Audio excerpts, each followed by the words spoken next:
friends or family around for a dinner party, it's always a fabulous idea to have some beautiful dishes up your sleeve, something that is very easy and effective to make, something that can even be made in advance, which is why I need to show you how to make some beautiful homemade breads.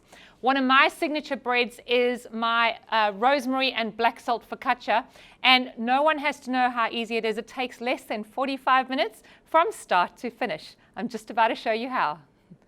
So most people get absolutely stressed when they think that they have to make a bread, but it's really, really easier than you think. Now, there are a few little rules and tips that I can tell you that'll make you absolutely shine in the kitchen every time. First of all, before we use yeast, and of course we're going to be using an instant yeast, something that you can get very easily from your supermarket.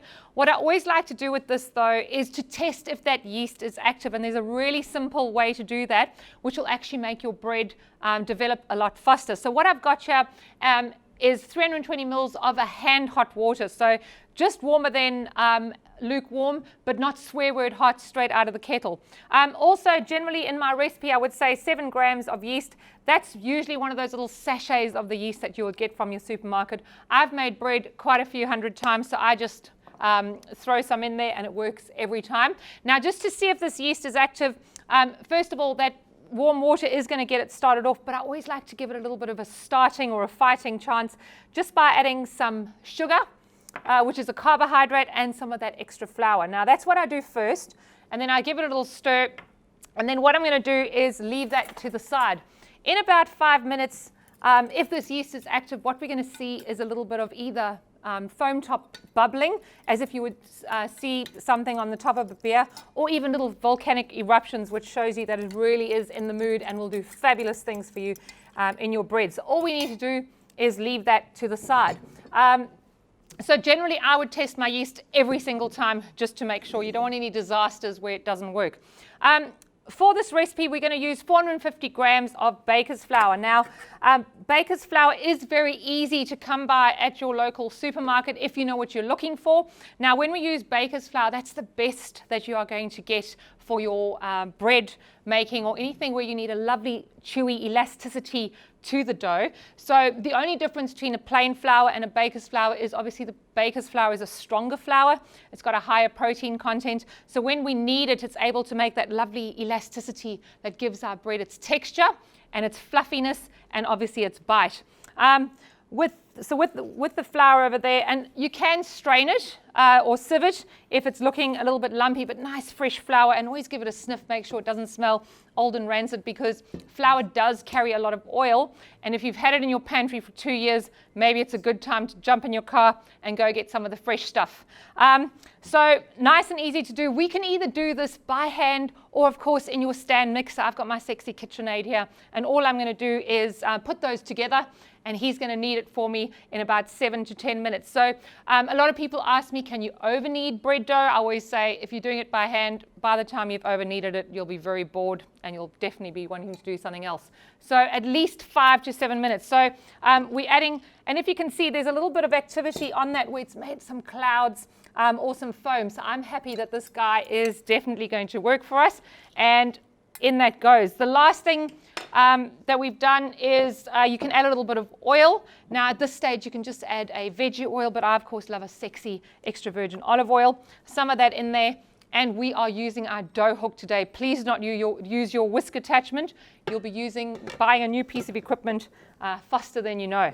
So in that goes, guys, and all we need to do is let this guy do his magic for the next 7 minutes.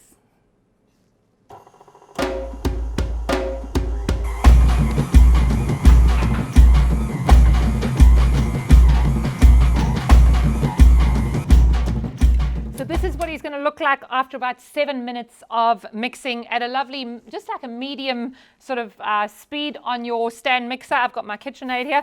Before I touch the dough, I always grease up my hands just with a bit of the olive oil. It just helps me it's a little bit less stressful than having all that nasty dough sticking to your hands. So get that all off, and then what we're going to do is straight into a baking tray. Now this is where we're being a little bit naughty and a little bit lazy.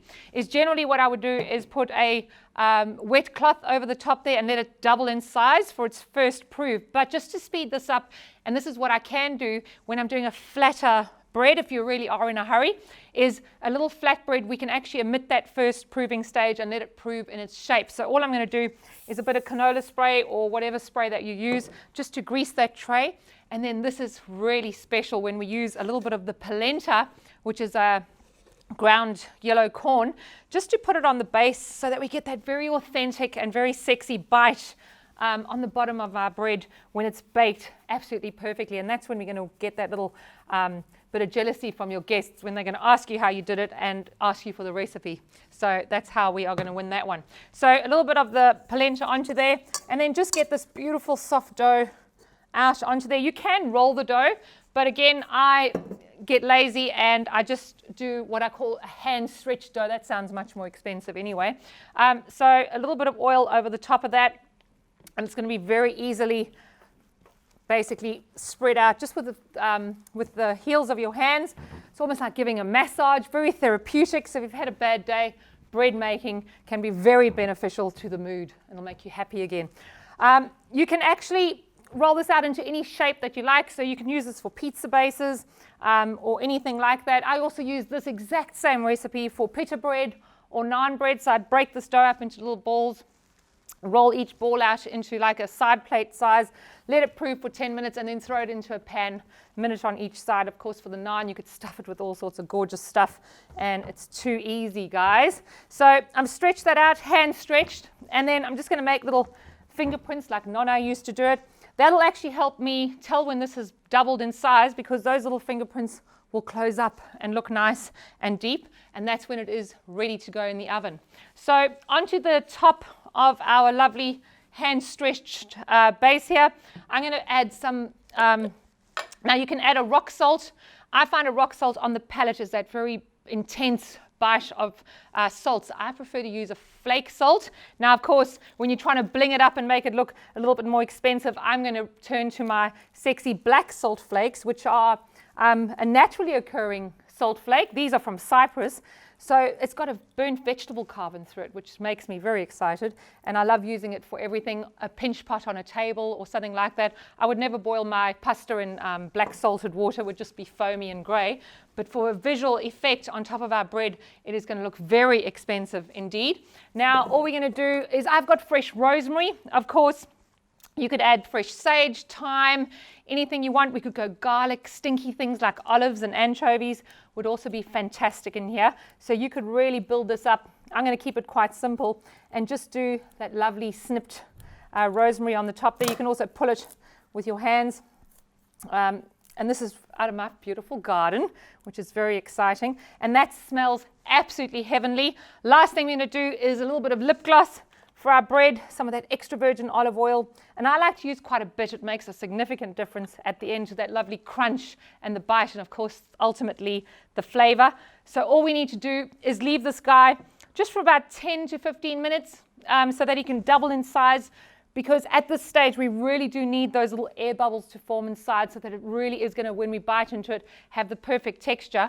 If you only wanted to cook this about 4 or 5 hours later, if you were doing this at lunch for a dinner party, this could be wrapped and then stored in the fridge, and that would slow the whole process down and your dough would be ready to cook a little bit later. So let's leave him to the side, let him get nice and fat and puffy, and then into the oven he goes.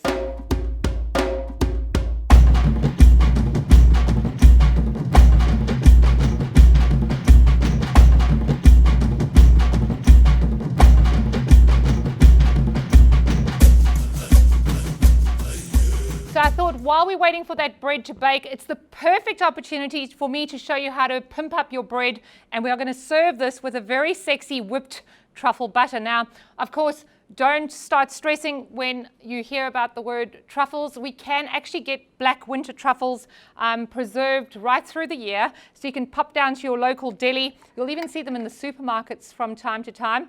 Not all of them are going to be the black winter truffle, but sometimes we just have to make do with what we have. So that is a truffle tapenade, which I'm going to put through our butter. And as you can see here, I've got good old-fashioned yellow butter.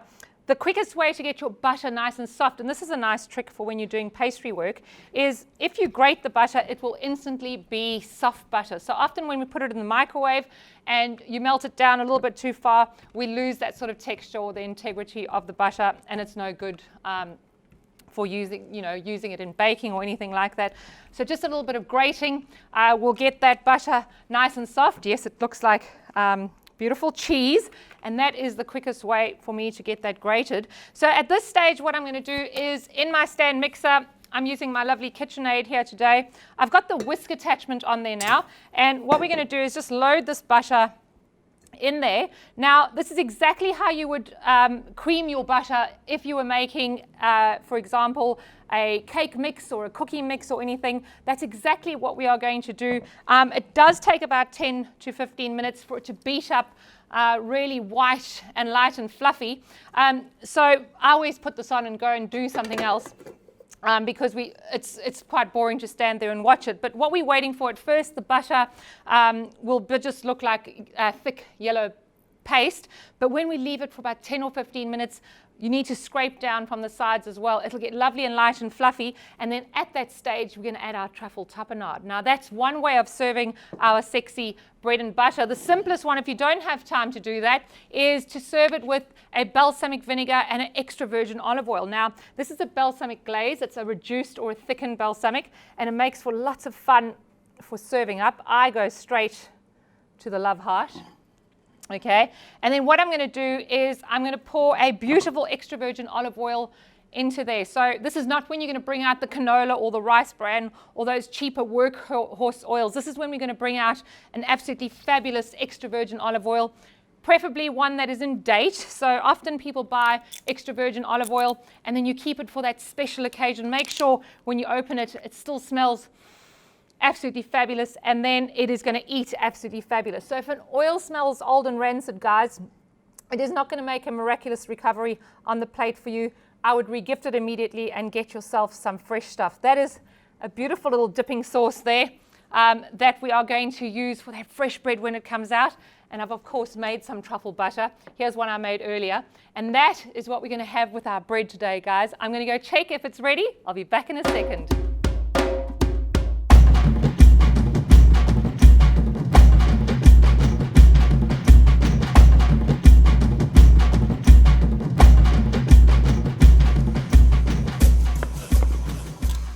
So this is definitely how you would make everyday bread and butter that much more glamorous, guys. So there's our beautiful bread. This is a bit bigger than the recipe you would get. But what I'm doing to test that is it's got that lovely hollow sound to it. And of course, it's got that crunch underneath from our beautiful polenta as well.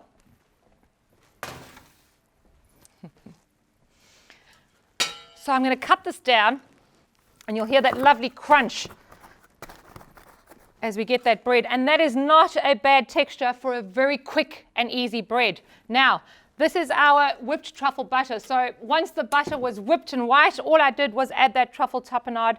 And as you can see, it looks absolutely gorgeous. Now, you can make this in advance because I always make sure that I have some in the fridge or freezer.